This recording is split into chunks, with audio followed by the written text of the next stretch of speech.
from La Crosse and the ranking Democratic Senate member on the Joint Finance Committee. I want to thank you all for coming as we are just about half an hour away of the Senate taking up the state budget and having a robust discussion about the very different vision that I think the Republican majority and what the Democratic Party and what really the families and Wisconsinites have for a vision of their priorities and of their values here in the state of Wisconsin.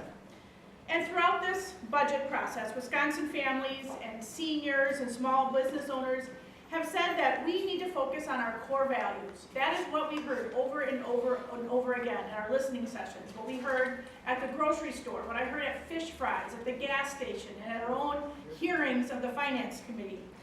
They asked us to focus on what I like to call the ABCs of Wisconsin, the ABCs of our state budget: affordable health care, better public schools, and creating jobs.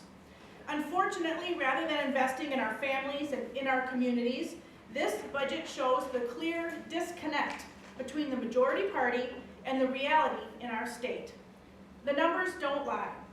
2.5 years of Republican economic policies have dropped our state to 50th in short-term job growth and 44th in overall economic performance. We are only one of 3 states that have lost jobs over the past year.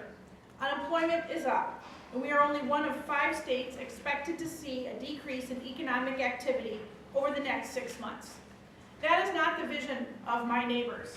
That is not the vision of Western Wisconsin, and I don't believe it is the vision of our greater Wisconsin. And now, after backroom deals and compromising with themselves and special interest input, this budget continues the same failed policies of austerity that have devastated our economy. We continue to limp along here in Wisconsin, while our other surrounding states in the Midwest and other states see growth. It eliminates affordable health care options for working families and really jeopardizes access to health care for hard-working men and women, for their families, and for people who are low income. It takes more money from our local public schools to supersize Governor Walker's unaccountable and underperforming private school voucher program. And it fails to make the immediate investment in proven job creation programs that are needed to jumpstart our struggling economy here in Wisconsin.